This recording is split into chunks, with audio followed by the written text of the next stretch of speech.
Mazingira back again to our conference. I wanted to share or give Jack the opportunity to share his compelling story of how he answered the call to sacred action.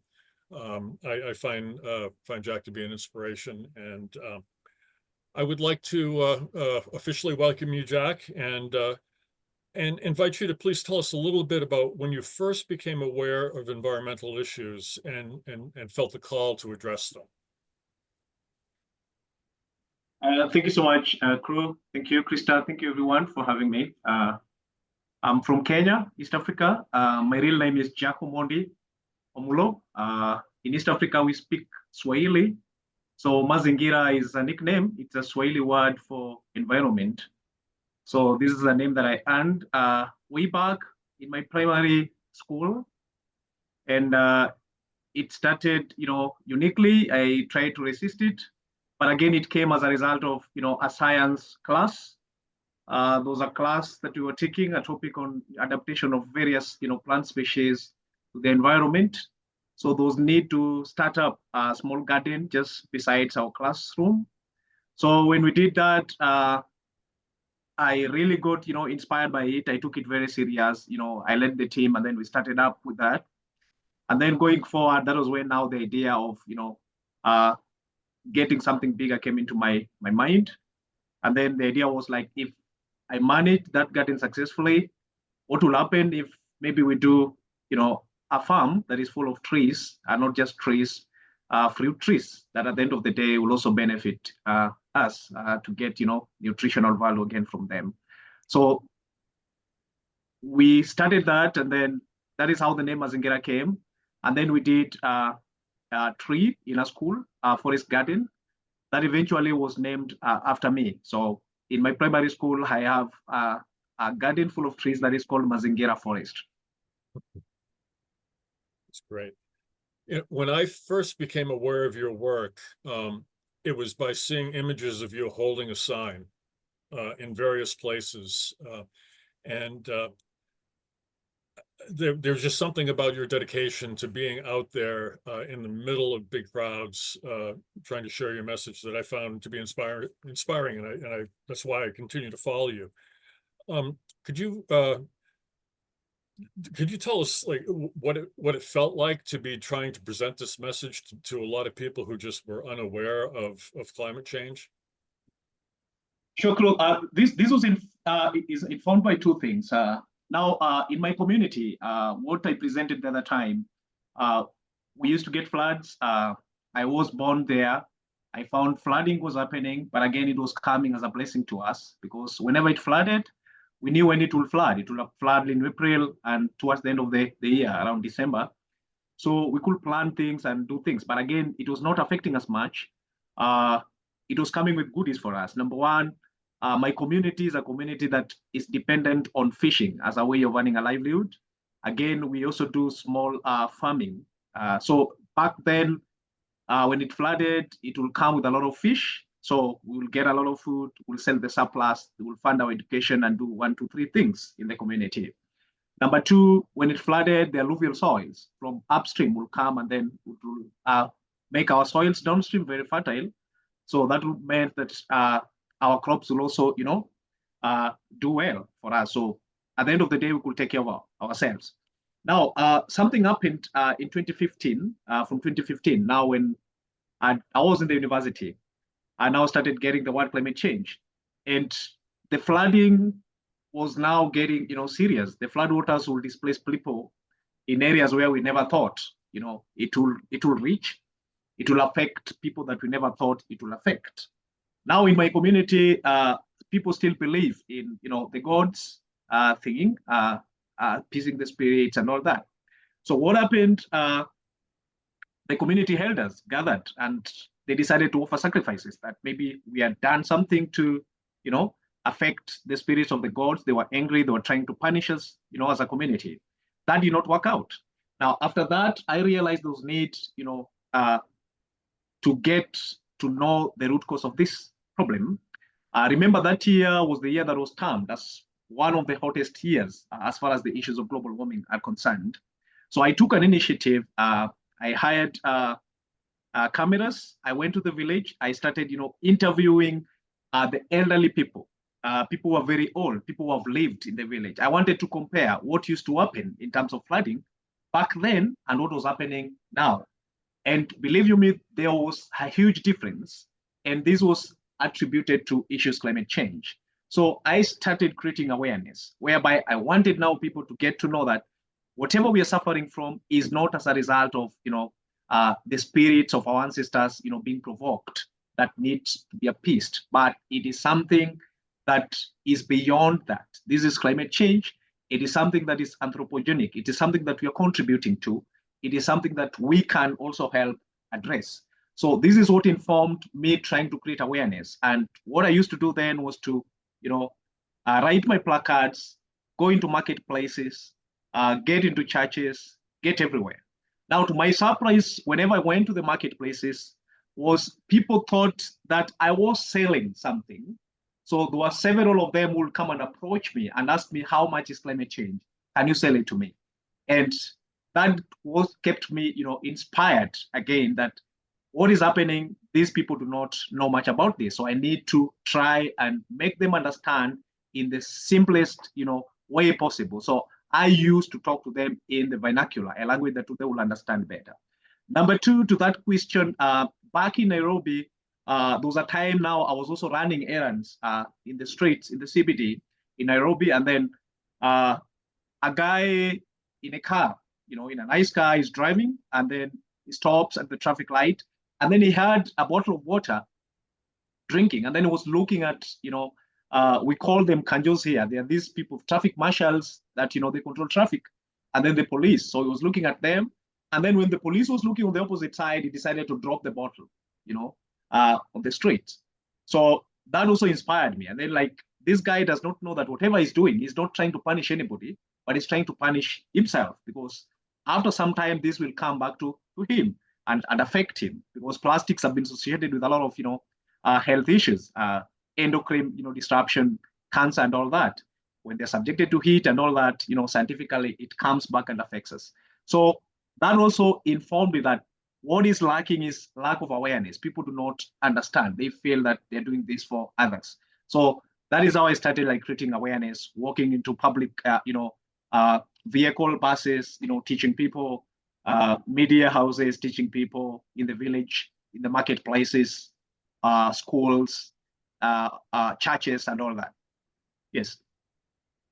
Yes, and that story, when I first heard you tell that story, it really struck me that the awareness was so off mark, because yes, people have done something wrong, but it wasn't the people in your village. And the sacrifice needed to be made, but it wasn't the kind of sacrifice they thought. It's really looking at what we're doing to create the situation and making sacrifices to our comfort.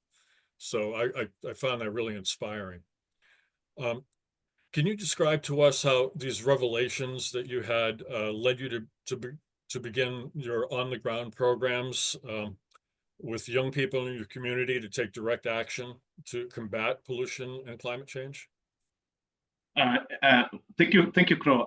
So after that, now the floodings were now serious, and that meant that people had lost livelihoods, and this was now bringing another problem altogether. After losing livelihoods, there was also another outbreak of, HIV and AIDS that I realized that was, affecting young people, because people, especially women, did not have, a way of earning a living. So what they will do, they'll sell their bodies in exchange of, the things they will need, as a way of, managing life and all that. So I needed to do something pretty fast, especially among young people, to keep them, busy. So that is what I was calling Takataka Wednesday. Takataka is a Swahili word for trash. So every Wednesday, we'll gather and clean the community. And it is something that we still do up to now. It's a culture. And I thank God it has really expanded. And currently, we are trying to do dikes and grow bamboo trees. I have those. I'll send those to you, Crow. So every Wednesday, we collect trash, plastics, and we gather grow trees. We call it tree growing. We don't call it tree planting, because what I believed was tree planting would simply involve, digging a hole, putting up a tree sapling, and then you disappear. But tree growing, we wanted to nurture these trees and see them grow. At the end of the day, if they're fruit trees, we'll want to nurture them so that it will also help us, especially with the young children that are growing, that are lacking, proper, nutrition as a result of that. So we're doing our growing trees. And then going forward, I also started another initiative that I call Children by Choice, Not by Chances. This was a way of trying to reduce, population that has also been a problem within the informal settlements and the village.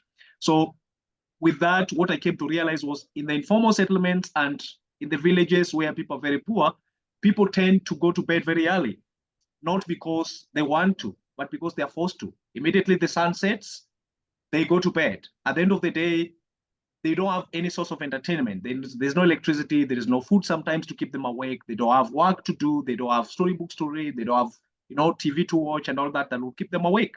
So as a result of that, what the only source of entertainment they're having is sex. So they end up producing children that they are not ready to take care of, and that has resulted into a lot of problems whereby children that have been born are being dumped into waste dumping sites, some into pit latrines and all that. We've had several cases about that. I think I've compiled stories around that as well.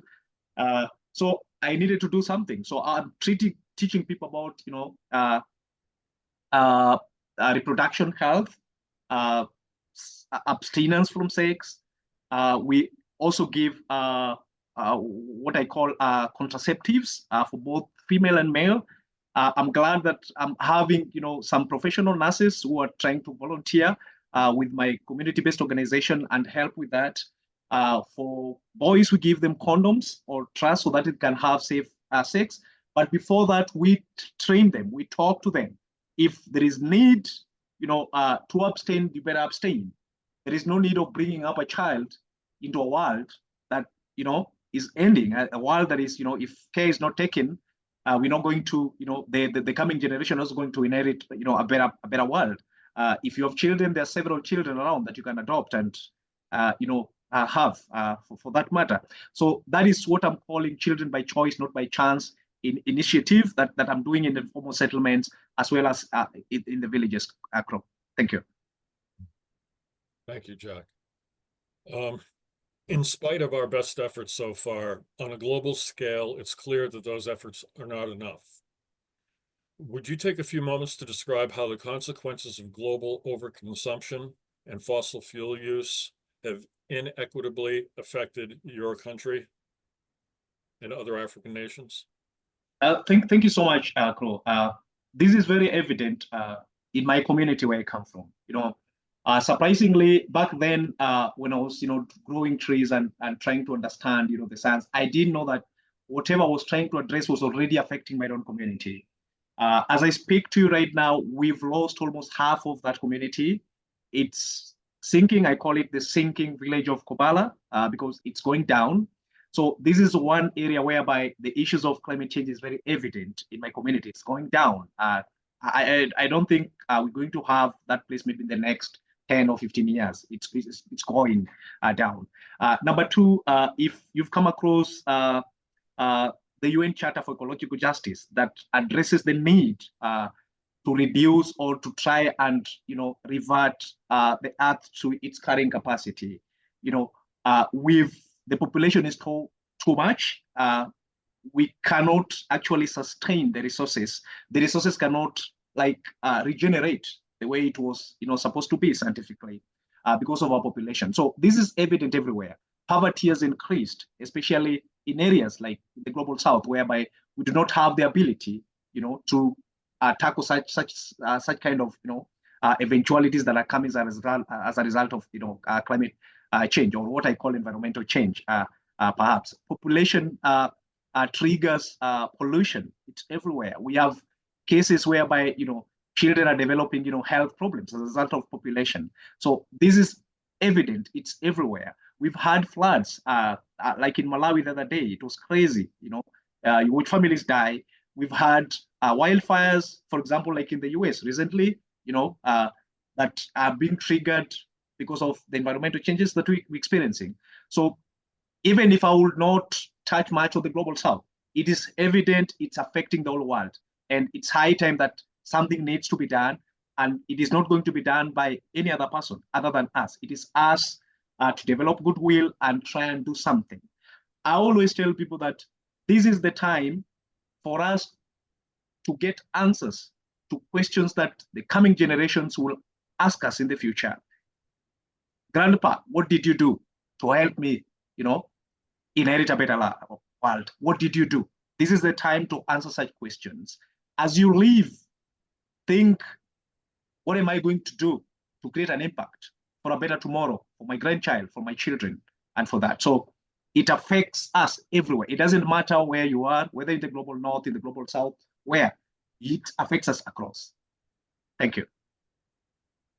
Thank you, Jack. And although you're being very equitable in your answer, I do want to remind people too that it is not, it is not the third world nations that are creating the problems that they're suffering from. A lot of what is happening is directly tied to the overconsumption of first world nations. Just to kind of put a magnifying glass on that. Now I know that is very I'm sorry. If you'll give me a minute just to maybe add on what you're saying. Of course. Thank you so much, Crow, for that. I know Africa, for example, all the 55 plus countries, we contribute, together close to about maybe 1% or more than 1% of the total emissions. But again, to me, I always view differently. That is the case. But again, to me, because we are losing everything as a people, as the whole world, it doesn't matter where we are. It is not time for blame games. It's about all of us, putting our heads together, joining efforts, joining hands, and doing something to salvage. And then we can apportion blames later in life when things are better. Thank you, Jack. That is a very laudable position to have, and you're right. I know that your website, Towards a Green Environment, has a donation button to help you continue your work in Kenya. In addition to financial contributions, what can our listeners do in their everyday lives to contribute to the efforts to fight global climate change? Thank you so much, Flo. I didn't mention earlier. Thank you for reminding me. I founded a community-based organization that will provide a platform for me to, offer solutions. So my organization is called Towards Green Environment. The website is I think I can also post that, or Crow, you could help me do that. Yes, Post that on the chat. I have posted it into the chat. Thank you so much. Thank you so much, Krista. And I'll post it again at the end. Okay. Thank you. Thank you so much. So by doing that, we also partner with an organization called Abundant Earth. Abundant Earth is a US-based organization. So what it does, I think it receives donations on behalf of smaller community-based organizations like us and send to us. So if there's anyone who want maybe to make a donation, you can make a donation through Abundant Earth link, or you can also use on our chat. Then you go to the donation page. There are several ways through which you can donate. You can donate through to the bank, our bank account. You can also use PayPal. It's also there. You can also use Abundant Earth link. It's also there, so you can do that.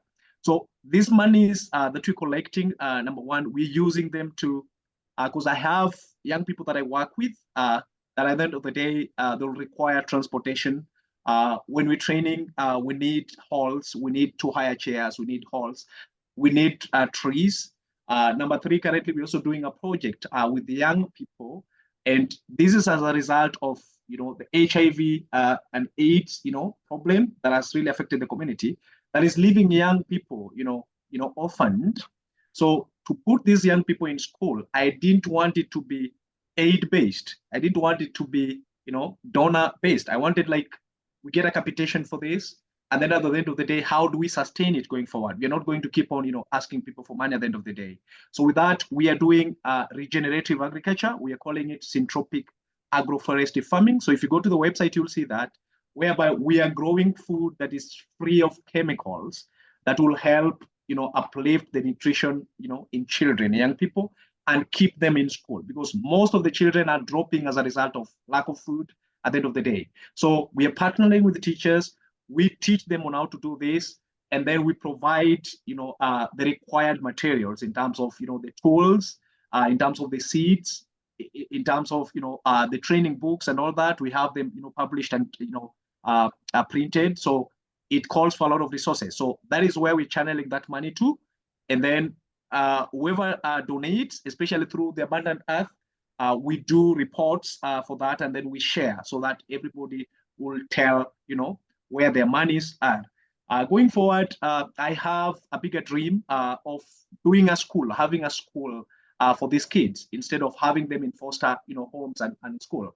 So in my school, I'm calling it a regenerative school, because we want to have it, self-sustaining, whereby we have the school, and then we have facilities of accommodation. We have so many, foreigners coming into our country, and we want to channel them to come to a facility. And then we ask them that, see, if you spend a time or you spend a night at our facility, you can be able to tell where your money goes, because your money, we're using that money that you're paying to spend with us to train a child in school, to feed a child, and to farm and grow food for these people, instead of going to spend in an hotel somewhere, which is way expensive, and you can't tell where that money goes. So that is something that I intend to do in the future, and it will call for people of goodwill to come and support me do that and achieve it. So we've added the school, it's drawn, it's there.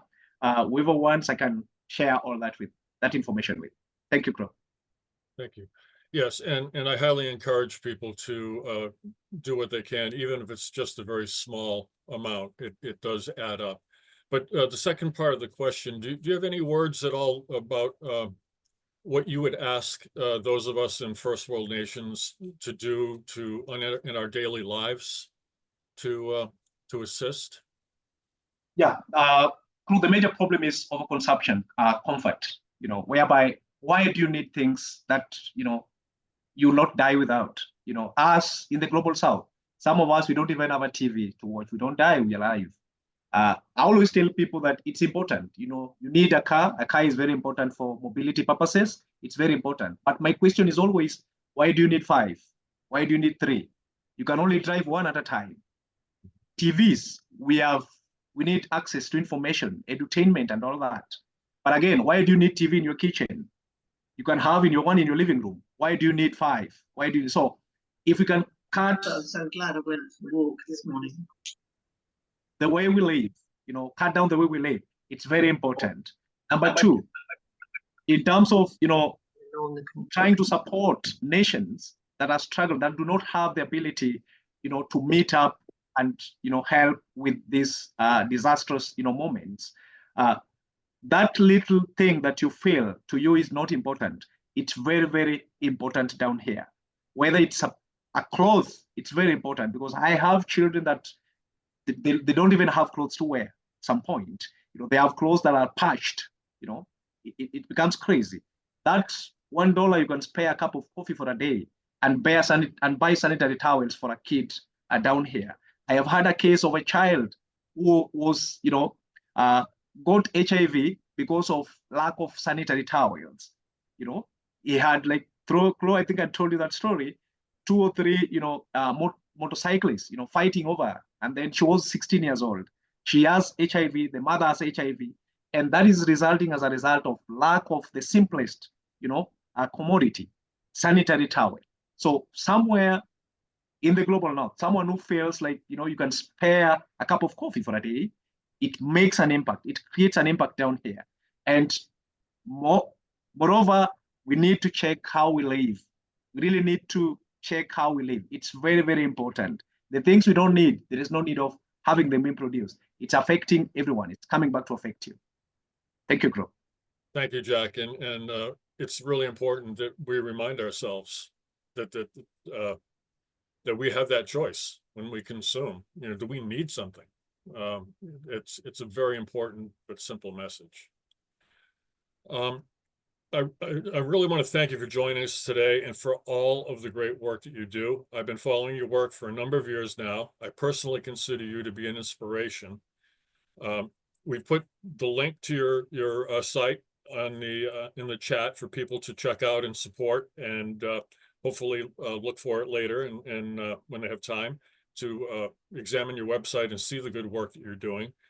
Before we move on to questions from our viewers here, is there anything that you'd like to add just as a closing statement before the questions come? Come up again, Crow. I didn't get that clearly. I think I lost it at some point. I said before we open it up to questions, is there any like parting statement that you'd like to make to our viewers here? Thank you so much. I would really want to thank everyone for listening to me. It's not it's a very sensitive, topic that people do not want to hear, especially, blames being apportioned to the global north. Back then, before I met Crow, I really used to get, bullied online. I remember at some point, there was a lady who came. Actually, someone called me money, and number two. And then at the end of the day, she was like, I don't know what I'm doing. I need to go back to school and read and get to know these things and all that. Number three, somebody asked me whether, I know how to use a computer, or, do I have internet and I can use them and all that. So it was a matter of, bullying and all that. But what I've been seeing here is quite different, because it inflicted some fear in me at some point. I was losing self-confidence. I wouldn't talk to people, but I kept pushing, all thanks to, platforms like this. So I really want to sincerely thank each and every one of you for listening to me, for giving me this platform, Crow, to air out what I feel is very important to the world, what I feel, might change the world, might change, the lives of people out there. So I want to thank each and every one of you. For those of us who want, maybe have time, look at the website and maybe donate something, I would really also want to thank you in advance. And I will also want to let you know that whatever that you donate is not taken for granted, but it's really creating an impact down here. Thank you so much. Thank you, Jack. Mary Louise has been watching the chat for some questions, so I'm going to turn it over to her to share with you some of the questions from our viewers.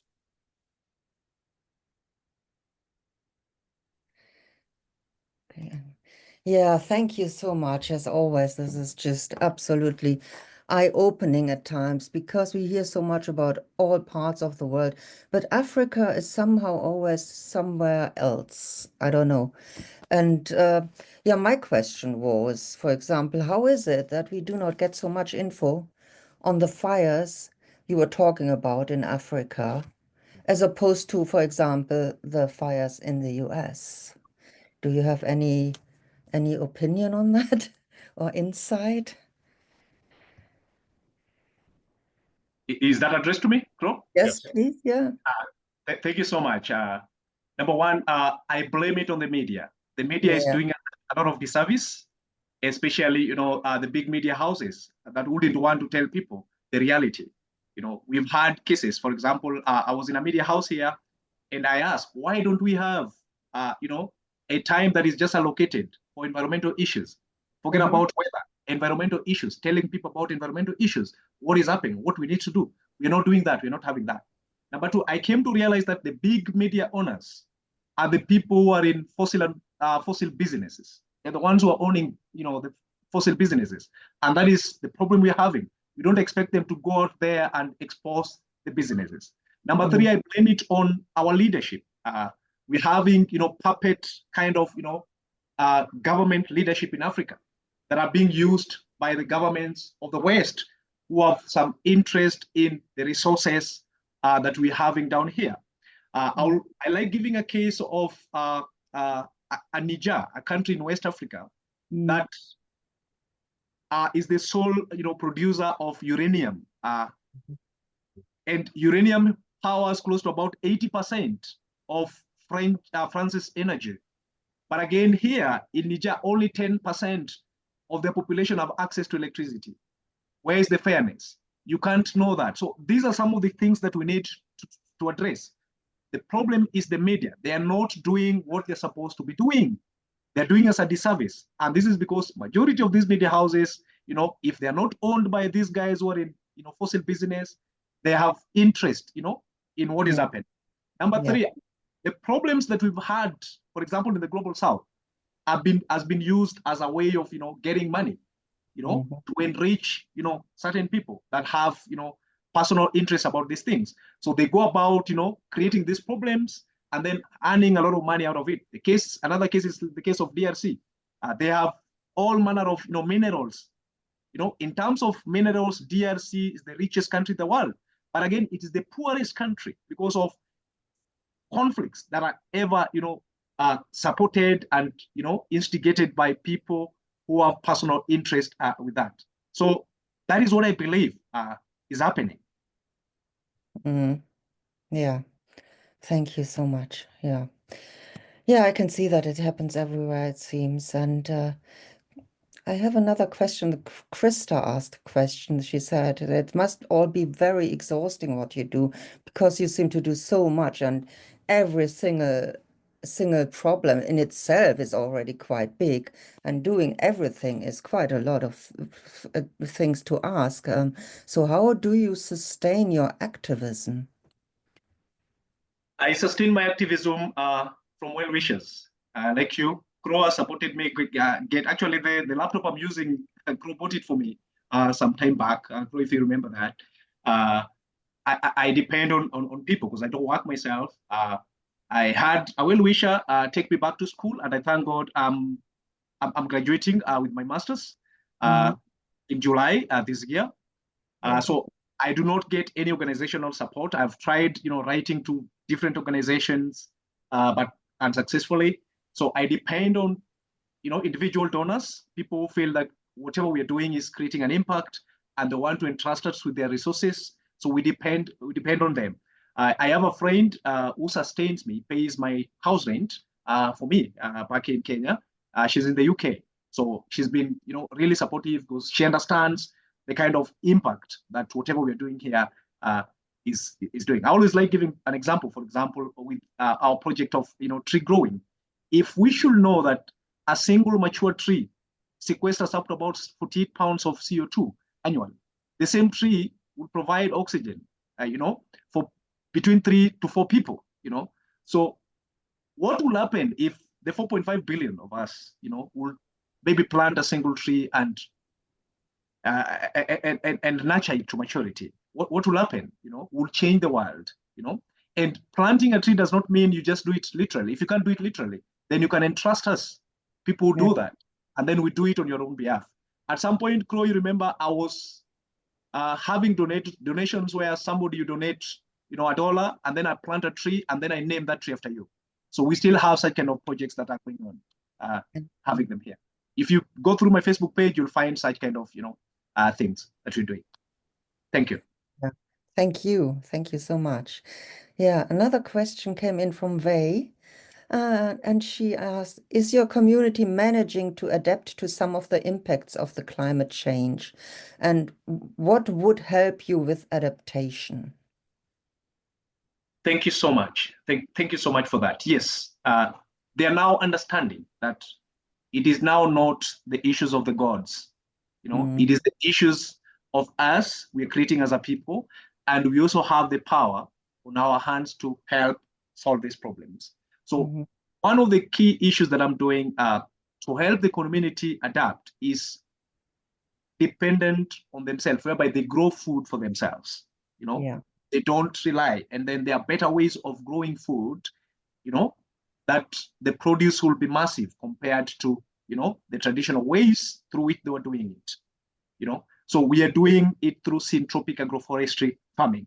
It's a farm that has 5, lines. It has a tree line. So on the tree line, we're doing trees, and we're also doing fruit trees, because we are trying to address as many SDGs as possible. We have a grass line that conserves moisture on the farm, so we don't need to water most of the time. It also acts as a cover crop, whereby it will also, remove, the unwanted, weeds and all that. So we don't use pesticides and all that. Then we have the vegetable lines, whereby we grow all the vegetables that we need, So in that given setup, there are crops that will grow very fast. So at the end of the day, when you're still waiting for the fruit trees, you have something to depend on. So this is something that I've really, tried to help, get the community into. And I thank God it's something that is picking up very well. Yeah. Yeah, that sounds amazing. Yeah, and I know some about syntropic farming and permaculture and all that. It's coming to the fore now more and more everywhere. I have another question here from Kath, and she asks, what is the most important lesson you've learned in activism terms, and what could activists in the global north learn from it? Thank you so much. Something that I've learned from this work since I started it is, number one, the activists in the global south, majority of them do not mean well. They're using this as a way of making money. Yeah, because they don't follow through. I don't travel myself. I don't attend these conferences, the COPs, because I've been asking myself, for the past almost 30 years, 29 years, we've had these COPs happening, nothing to show for it. If you look at it, we're spending a lot of money organizing these conferences. People travel. Along the way, when we're traveling, we are causing a lot of emissions at the end of the day. So we are causing emissions to go and discuss emissions. What are we doing as a people? I say this is the best time now. We can, adopt technology. We can cut the cost of doing these things. We can divert that money into, mitigation and adaptation, projects that will help countries, for example, in the global south, to, survive these impacts. We need to do much. We don't need, these, show-offs. We have a lot of them who are attending and, greenwashing, coming back here, driving, Guzzlers and all that, showing off. This is not the thing. It is not helping much. So what I believe, we really need to mean well if we have to save the planet and save the people. We need to mean well. So what I've learned, not everyone means well. Number two, do not listen to what, deniers are telling you. Be strong. Once you've, done your research, what is happening, you have the facts and everything, keep going, because whatever you're doing is a nice cause that is changing the world. It is changing the world. I believe so. Thank you. Yeah, absolutely. Thank you so much. Debbie Allred is asking, are you part of a network in Africa? Do you get organizational support? Well, and then she says, I think you are answering it. Yeah, in some way, I think you were answering it, because you said for your studies, you didn't get any support organizationally or so. But for the other work, besides the foundation you are part of, or that you founded, do you get any other, are you part of any other network? No, not really. Not really. I only have Abundant Earth, whereby if the individual donors donate through them and they channel the funding to me. But in terms of partnership with any organization, I'm open to that. I'm looking for organization that can partner with me and can help us maybe partner in terms of doing projects together and all that. Yes, I'm looking for that. But currently, no, I don't have one. Okay, yeah, thank you. And Kate Deenan is asking, do you have a spiritual practice as well as implementing real practical changes? No, I don't. Sorry. It was a question to come, wasn't it? Given that we are here at Sacred Earth Activism, yeah. So, yeah. If I might interrupt for a moment, in a functioning community, we have specialists. We have priests and we have warriors, and Jack is a warrior. Yes. Yeah. Thank you. Absolutely. So, Nick is saying, could we organize a regular exchange of info?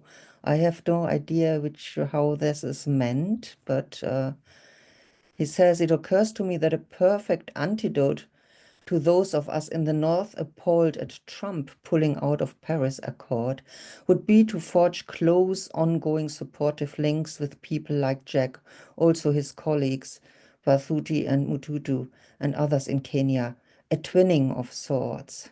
Could we organize a regular exchange of info? Sure. That is very important. That is very, very important. I'm open to that. anytime, cross knows, anytime, I'm open to that. We could have that.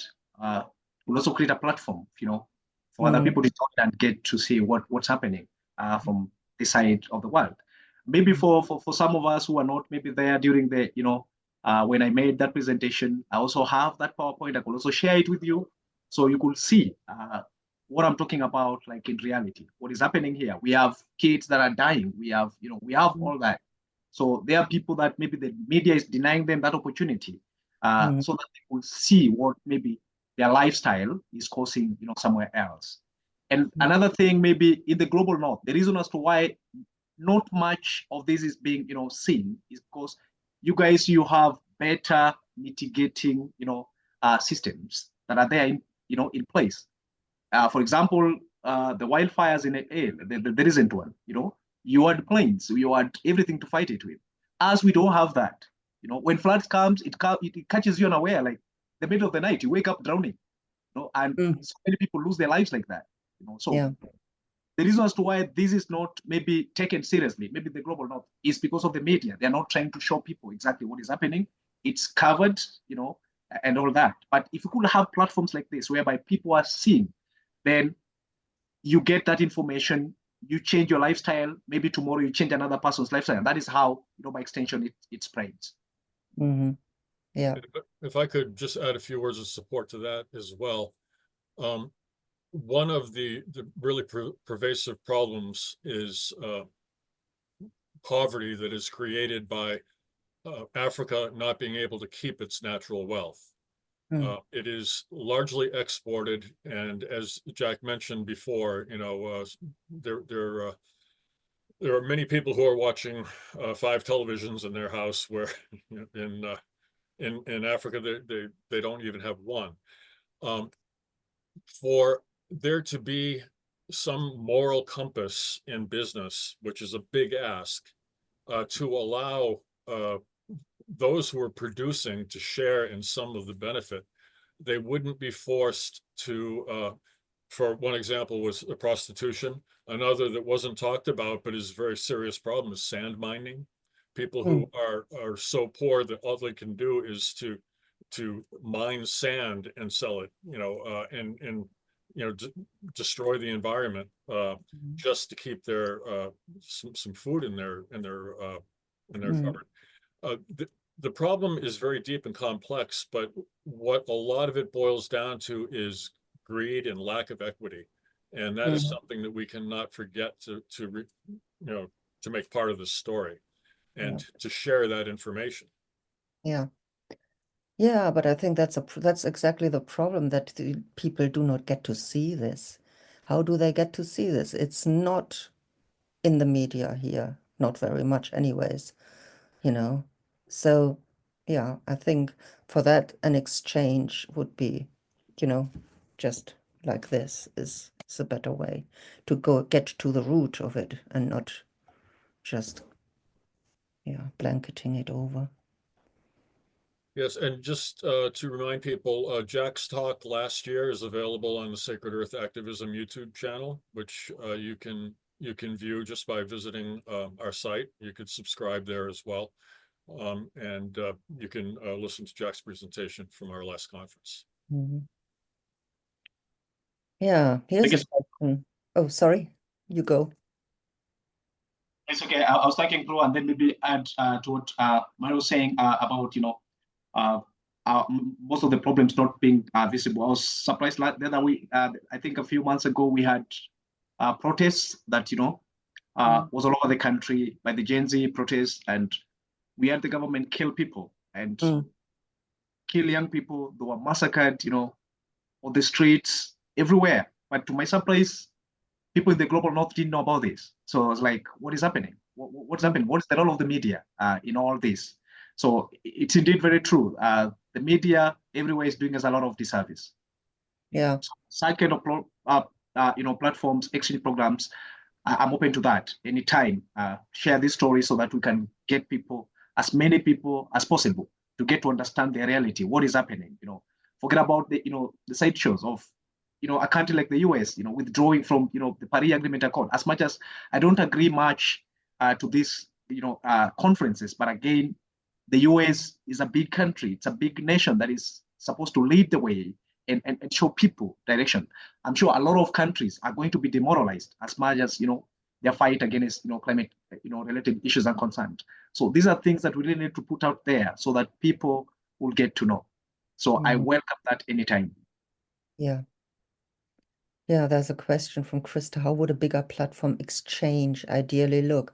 And I think that's a question to think about, really. I don't think we can answer this right here, but possibly, unless you have any ideas on that.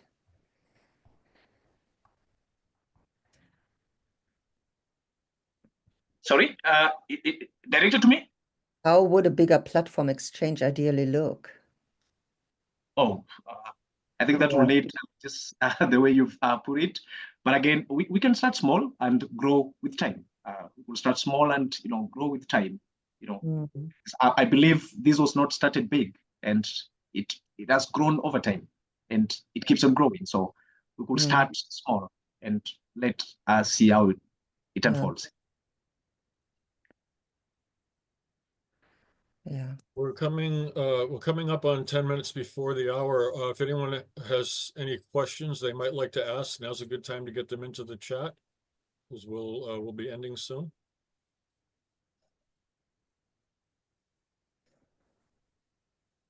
Yeah. Well, Thank you so much, Jack. Thank you for taking the time and answering our questions too. Yeah, always very insightful. Thank you. yes, I'm seeing some comments coming up that are worth reading. Give us something to think about, like maybe instead of buying a TV, send that money. If it's a cup of coffee, that's something. But if you can do something more meaningful, that really means a lot. I really want to thank you from the depths of my heart, Jack. You are truly a warrior. The word hero is used far too easily nowadays, but I think dedicating your life to this work the way you do is a very heroic thing, and I thank you very much. Africa is the mother of us all. A lot of people forget that, and I thank you for working so hard for her. Thank you so much, Crow. Thank you so much, everyone, for listening. I've really enjoyed this. I look forward maybe to engaging you. If you want to follow me, Jack Mazingira on all the social media platforms, you'll find me. My email address is jackmazingira@gmail.com. Maybe will want to have a conversation with me. I also welcome that. Last, I will challenge each and every one of us: don't throw food. Yeah. Yeah, I have a few comments for you to read out. So here's thank you very much for your patience, sharing, and warriorship. I feel very humbled hearing you, Jack. Thank you. You're welcome. Thank you so much. That was inspiring. Really amazing work you're doing. There you go. Thank you so much.